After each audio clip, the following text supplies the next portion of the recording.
Assalamualaikum selamat datang kembali di Guru Gembul Channel. Nah, kemarin BPS mengeluarkan sebuah data statistik yang sangat menganjurkan, yang cukup memprihatinkan dan membuat ketakutan pemerintah, yaitu 10 juta Gen Z di Indonesia itu ngegabut, kerja enggak, kuliah juga enggak, 10 juta. Jadi maksudnya dari 75 juta Gen Z di Indonesia, 10 juta diantaranya nggak ngapa-ngapain. Ini kan sebenarnya sesuatu yang sangat-sangat buruk. Masalahnya adalah kemajuan sebuah bangsa itu selalu dilihat atau diindikasikan dari produktivitas kaum produktifnya. Nah, kalau kaum produktifnya diantaranya adalah generasi Z ini atau Zoomer ini ternyata juga ngegabut sampai 10 juta orang, maka nasib Indonesia ke depan akan menjadi seperti apa? Nah, ini adalah sebuah ancaman dan mari kita telah sama-sama apa sebabnya sehingga kita bisa berkontribusi untuk menemukan solusinya. Simak videonya, yuk kita mulai.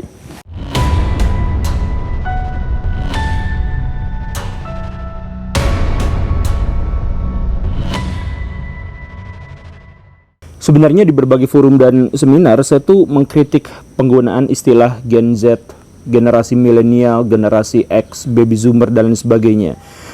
Saya mengatakan bahwa ini sebenarnya adalah bagian dari FOMO masyarakat kita gitu. Jadi maksudnya gini, kan pembagian atau pemilahan generasi-generasi semacam itu diambil di Amerika Serikat awalnya, ketika orang-orang atau sosiolog-sosiolog Amerika Serikat pada waktu itu melihat bahwa setiap generasi itu memiliki karakteristik yang khas tertentu karena ada di satu zaman yang berbeda dengan zaman sebelum dan sesudah itu gitu. Nah, karena itulah mereka kemudian mulai mengidentifikasi bahwa generasi ini disebut generasi ini dengan kriteria begitu, generasi ini disebut generasi ini pada lahir pada tahun sekian karena seperti ini dan sebagainya. Jadi orang-orang di Amerika Serikat itu memang melakukan penelitian sebelumnya. Para sosiolog-sosiolog kemudian diwartakan oleh media-media dan sebagainya. Kan begitu ceritanya. Nah, di Indonesia tidak ada penelitian seperti itu. Tidak ada sosiolog-sosiolog di Indonesia yang membuat sebuah forum kemudian membuat bahwa generasi ini seperti ini, generasi ini seperti itu dan sebagainya gitu. Makanya kalaupun kita pada akhirnya sekarang menggunakan itu, kita menggunakannya model-model barat. Jadi ini sebenarnya terlalu barat sentris gitu, Eropa atau Amerika Serikat sentris gitu. Karena kekosongan penelitian di Indonesia ternyata justru malah akhirnya kita mencomot yang lain gitu, berasal dari fenomena yang lain. Coba misalkan beginilah Baraya, kalau misalkan dianggap bahwa istilah generasi Z itu adalah generasi yang lahir pada tahun 1997 gitu sampai ya tahun sekian gitu ya. Misalkan sampai tahun 2012-an gitu, ya itunya di Indonesia tentu saja ada orang yang lahir di antara rentang tahun segitu, tetapi apakah karakteristiknya sama seperti yang ada di Barat? Di Barat itu karakteristik atau misalkan generasi Z, karakteristiknya itu diantaranya adalah demen TikTok, kemudian peduli pada lingkungan alam, kemudian peduli pada isu lingkungan sosial, kemudian bahwa mereka itu menerima terhadap keanekaragaman seksual. Dalam hal ini mereka mendukung atau mentolerir LGBT. Kemudian mereka berpikir secara kritis, kemudian mereka sangat peduli kepada kesehatan mental dan sebagainya. Nah, karakteristik-karakteristik itu apakah ada pada generasi Z di Indonesia? Kan tidak. Kita berpikir kritis kah? Kita menerima perbedaan gender dan sebagainya gitu kah? Kan enggak. Nah, karena kita tidak seperti itu, maka walaupun kita terlahir pada tahun 1997 sampai 2012 misalkan, dengan karakteristik yang berbeda, tentu saja kita juga harus dinamai dengan generasi yang berbeda. Tetapi kita tidak seperti itu karena kita tidak melakukan penelitian terhadap generasi kita sendiri. Dan karena tidak bisa melakukan penelitian terhadap generasi kita sendiri, maka kita terpaksa mencomot dari yang barat. Jadi karakteristiknya sebenarnya agak lain gitu. Ya makanya di berbagai, ya tapi karena media kita kemudian para ilmuwan di Indonesia juga sudah pada akhirnya menyerah dan kemudian ya sudahlah ikutan aja yang dipakai sama Barat gitu, generasi Z adalah begini begitu, ya berarti kita juga akhirnya menyebut generasi Z gitu ya. Tapi oke lah, saya jadi ikut-ikutan lah ya biar cepat gitu. Biar cepat. Nah, kenapa generasi Z di Indonesia pada akhirnya juga menganggur? Banyak diantaranya yang menganggur. Nah, di sini saya menemukan ada beberapa sebab yang saya kelompokkan ke dalam 3 sebab. Sebab yang disebabkan oleh zaman, sebab yang disebabkan oleh pemerintah, dan sebab yang disebabkan oleh diri mereka sendiri, kaum generasi Z itu. Nah, apa saja? Kita mulai dari yang disebabkan oleh zaman. Kenapa banyak sekali penganggur-penganggur Indonesia dari kelompok generasi Z atau Zoomer itu? Dilihat dari zamannya, zaman kita sekarang, yang sekarang ini, itu adalah zaman peralihan dari krisis besar, depresi besar di tahun sebelumnya, yaitu kemunculan COVID-19. Kemunculan COVID-19 itu berdampak sangat-sangat besar terhadap ekonomi. Ya, jadi kalau misalkan kita hitung-hitung kemarin ekonomi kita itu di seluruh dunia secara global itu ambrol sampai minus 4,3%. Kan 4,3% itu kecil, gede lah baraya kalau misalkan dibandingkan kan seharusnya naik gitu ya, seharusnya naik 5%, 4% gitu. Ini malah turun. Jadi ini sebenarnya adalah angka yang sangat-sangat luar biasa besar gitu. Dan ini mungkin hanya bisa dibandingkan dengan kejatuhan ekonomi waktu Perang Dunia Kedua.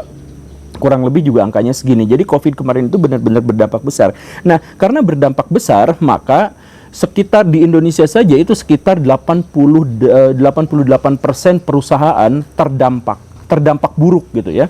Kalau murid saya kemarin kerjaannya itu adalah maskapai kargo gitu. Nah, itu justru malah naik pesat, keuntungannya bisa sampai 3 kali 4 kali lipat gitu. Nah, tapi sebagian besar sampai 88% perusahaan itu terdampak negatif.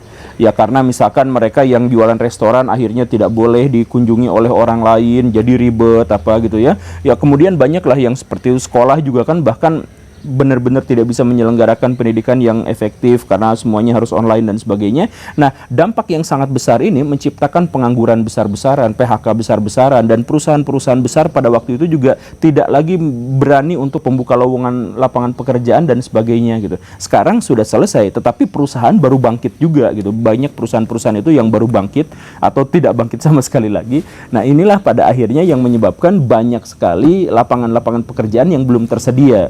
Dan karena itu sampai 10 juta generasi Z di Indonesia, 4 juta sekian laki-laki dan 5 juta sekian perempuan itu sekarang menganggur. Alasannya memang karena gara-gara COVID. Apa sih itu motor? Alasannya itu gara-gara kemarin, gara-gara COVID itu. Itu yang pertama, gara-gara zaman. Kita nggak bisa nyalahin siapapun dalam konteks ini. Kemudian masalah zaman yang kedua yang lebih besar lagi adalah masalah disrupsi. Disrupsi itu maksudnya ya seperti yang pernah dan sering kita bahas, zaman disrupsi itu adalah sebuah zaman di mana penemuan-penemuan yang dilakukan oleh manusia itu ternyata tidak bisa diadaptasi oleh manusia itu sendiri gitu. Jadi perubahannya itu radikal gitu. Kita baru bikin mobil begini, muncul teknologi baru yang lebih canggih. Kita baru mencoba mengikuti itu, muncul lagi teknologi yang gini, HP, kamera. Perkembangan teknologi kita itu jauh lebih pesat daripada yang mungkin bisa kita adaptasikan. Nah, karena itu maka pekerjaan-pekerjaan pun seperti itu gitu. Jadi bayangin anak-anak di kampus-kampus kita itu sekolah, belajar ini, kurikulum ini dan sebagainya. Setelah lulus, informasi yang mereka dapatkan di bangku kuliah itu sudah tidak lagi relevan dengan dunia kerja.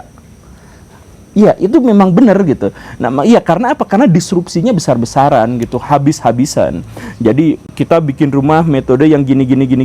Ternyata pas baru selesai bikin rumah, ternyata ada penemuan bahwa kita menggunakan bata ini lebih murah dan lebih efisien dan lebih ramah lingkungan. Kenapa kita nggak pakai bata itu kemarin? Tapi kan rumahnya udah jadi gitu. Ya, dan lain sebagainya. Ini zaman disrupsi. Jadi keahlian-keahlian baru itu dibutuhkan untuk berhadapan dengan perkembangan zaman. Tapi keahlian itu ketika baru mau diajarkan, ya sudah digantikan oleh keahlian yang lain. Sekarang misalkan teller bank sudah hampir tidak dibutuhkan lagi. Bayangkan kalau misalkan ada orang yang kuliah 5 tahun untuk jadi teller bank atau jadi tukang bankir yang semacam itu, gak bisa menapaki jenjang dari situ karena udah gak dibutuhkan lagi gitu. Misalkan banyak di antara kita yang sekarang masuk jurusan akuntansi misalkan. Tapi 5 tahun, 10 tahun ke depan apakah masih dibutuhkan karena otomasi yang sebagainya gitu. Daripada kita menyewa akuntan yang rentan korupsi misalkan, lebih baik kita menggunakan artificial intelligence yang sepenuhnya bisa kita kontrol gitu. Tidak akan ada korupsi dan sebagainya. Nah, ini kan sebenarnya disrupsi. Itu jadi banyak kegalauan-kegalauan dan disrupsi ini juga sampai sejauh kita ketahui sekarang itu belum bisa diramalkan gitu. Jadi maksudnya ya tadi akuntansi itu, apakah otomasi itu benar-benar bisa menggantikan akuntan di Indonesia dalam 5 tahun ke depan atau tidak? Kalau misalkan masuk jurusan itu, apakah nanti ke depan kita akan bekerja atau tidak dan sebagainya. Nah, ini masalah zaman. Nah, dengan kondisi seperti ini, disrupsi seperti ini, maka banyak penganggur-penganggur. Karena kita kuliah apa, pas ini sudah tidak dibutuhkan lagi. Itu masalah pertama yang terkait dengan zaman. Kemudian masalah yang kedua yang terkait dengan pemerintahan. Jadi ini nyala nggak sih? Oh iya, ini nyala nggak sih? Oh iya. Kemudian maaf ya. Kemudian yang terkait dengan pemerintahan itu yang tadi itu. Jadi diantaranya adalah pemerintah kita itu gagal menyelenggarakan pendidikan yang bisa beradaptasi terhadap zaman disrupsi itu gitu. Saya kemarin misalkan ya ketemu sama seorang teman yang dia itu kemarin di Cina. Dia bilang 90% mobil di Cina itu udah mobil listrik, udah ramah lingkungan. Jadi langit-langit di Cina sekarang itu cerah, bersih, jauh lebih bagus daripada Jakarta. Karena di Jakarta polusinya luar biasa, di Cina sekarang bersih-bersih gitu. Karena 90% mobilnya itu listrik dan mobil nasional. Nah, kenapa bisa seperti itu? Karena dari atas sampai bawah kebijakannya diarahkan ke sana. Sekarang coba Baraya lihat SMK-SMK di Indonesia yang teknik mesin, apakah dia ngoprek mobil listrik? Ternyata ada yang sudah, tetapi itu kasuistis dalam tanda kutip. Sebagian besar SMK-SMK kita masih mempelajari mobil-mobil jadul dengan teknologi jadul yang bensin itu. Jadi kenapa? Ya karena kebanyakan konsumen kita itu adalah mobil bensin. Jadi mereka itu nggak menatap masa depan, mereka itu menatap zaman sekarang. Karena yang sekarang banyak bensin, ya udah SMK juga bensin, permesinan juga bensin. Dan akhirnya apa? Akhirnya kita nggak maju gitu. Dan kalaupun kita misalkan mau melompat maju, kita sediakan mobil listrik apa segala rupa, sekolah-sekolah kita tidak memadai, tidak sanggup untuk berhadapan dengan zaman disrupsi ini gitu. Dan akhirnya apa? Mau SMK, mau universitas, ujung-ujungnya ojol. Karena apa? Ya karena nih ada data lagi dari kementerian kemarin yang walaupun disampaikan dengan penuh optimisme, saya justru melihatnya dalam kacamata yang sangat pesimis. Pemerintah melalui Kementerian Pendidikan itu menyebutkan 80% lulusan universitas tidak bekerja sesuai dengan prodinya. Nah itu kemudian dijelaskan sama Pak Menteri bahwa oh ini berarti sebenarnya nggak buruk-buruk amat, berarti kita bisa bekerja di semua bidang gitu. Tapi saya dalam konteks ini justru menyalahkan, maaf ya, justru menyalahkan pemerintah karena menyelenggarakan pendidikan yang tidak menghasilkan ahli, tidak menghasilkan orang-orang yang spesial di bidang itu gitu. Jadi ya malah kerja ke sana ke sini yang menunjukkan bahwa tidak ada relevansi atau relevansinya kurang antara yang diajarkan di sekolah dan universitas dengan realitas kerja di lapangan. Begitu kan? Itu masalah saya pikir adalah penyebab dari pemerintahan sehingga banyak penganggur-penganggur di Indonesia karena gagal untuk menyediakan keahlian-keahlian yang bisa menghadapi disrupsi tadi itu. Sekarang ada tukang cuci laundry. Gitulah ya, itu masalah berikutnya. Kemudian masalah yang disebabkan oleh pemerintah berikutnya apa? Masalah berikutnya itu adalah bahwa penyelenggara pendidikan di Indonesia itu masih mahal, khususnya universitas. Udah banyak pendidikan di sana yang tidak relevan, kalau mau masuk ke sana mahal juga. Ya kemarin apalagi ada isu-isu yang UKT apa segala rupa yang kayak gitu ya, yang jadi kita tuh untuk jadi mahasiswa, untuk jadi ahli itu susah karena hanya orang dalam tanda kutip yang kaya saja atau yang mau mengeluarkan biaya yang effort luar biasa saja untuk bisa jadi mahasiswa gitu. Ya padahal kan sebenarnya ya buka aja seluas-luasnya gitu. Kalau misalkan atau misalkan kalau tidak seperti itu ya beasiswanya gencarkan gitu. Jadi misalkan 75% mahasiswa Indonesia itu dapatnya dari beasiswa gitu. Ya ada juga kemarin pemerintah kita ngadain beasiswa apa segala rupa, tapi beasiswanya malah dipakai sama anak pejabat. Anak pejabat yang udah tajir melintir masih aja ngambil beasiswa dari orang. Tapi ya realitasnya seperti itu gitu. Jadi pendidikan di Indonesia mahal. Gak apa-apa pendidikan di Indonesia mahal, di Amerika Serikat juga mahal, apa juga mahal. Tapi di Amerika Serikat mahal itu setelah mereka ditunjang kesejahteraannya oleh pemerintah dalam tanda kutip, dan setelah mereka lulus di universitas juga ada kepastian masa depan gitu. Ya bukan benar-benar pasti, tapi semua elemen-elemen, semua faktor-faktor yang ada di Amerika Serikat itu sangat mendukung terhadap perkembangan orang-orang yang sudah lulus universitas gitu. Di sana itu mau jadi akademisi, mereka sudah sangat menyiapkan mekanismenya, sudah menyiapkan lembaga apa segala rupanya. Mau masuk ke dunia kerja, mereka sudah menyiapkan. Ya memang semuanya disuruh bersaing, tapi lahan untuk bersaingnya semuanya sudah ada. Nah di kita itu nggak ada gitu yang seperti itu gitu. Kalau misalkan Baraya lulusan jurusan kimia misalkan atau jurusan fisika misalkan, mau ngelamar kerja di Indonesia itu susahnya luar biasa gitu.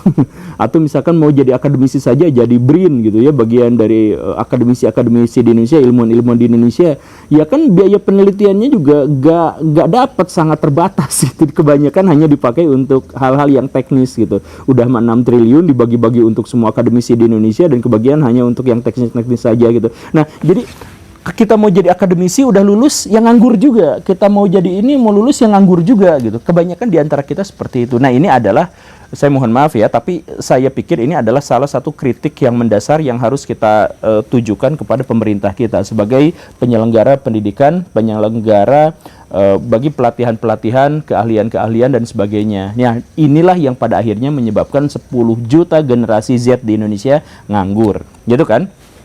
Nah, itu penyebab dari apa tuh? Zaman, kemudian penyebab dari pemerintah, dan kemudian yang terakhir itu adalah penyebab dari dirinya sendiri. Kenapa Gen Z menganggur? Karena mereka senang menganggur. Mereka senang rebahan. Bahkan Aki Tujuh menyebutnya, halo rebahaners, ya karena memang kita itu memang rebahaners gitu. Kita itu guling-guling orangnya. Jadi berapa banyak sih waktu yang dihabiskan oleh Baraya untuk guling-guling nonton TikTok gitu? Datanya sudah jelas, 5,2 jam per hari digunakan oleh anak-anak muda kita untuk nonton TikTok doang. TikTok doang. Nah, kalau misalkan di Korea itu misalkan ya jam kerjanya kan sekian jam. Nah, yang di Indonesia yang udah pasti sekian jamnya itu adalah nonton TikTok. Nah, itu generasi Gen Z di Indonesia itu kan gitu. Jadi, gimana ceritanya mereka mau ngelamar kerja, gimana ceritanya mereka mau membangun inovasi, gimana ceritanya mereka mau membangun ya perusahaan dan sebagainya, startup dan sebagainya, ya kalau kebanyakan di antara mereka menghabiskan waktunya untuk memeras dopamin mereka gitu. Kan nggak nyambung gitu. Itulah yang terjadi. Generasi Z itu sangat lembek gitu.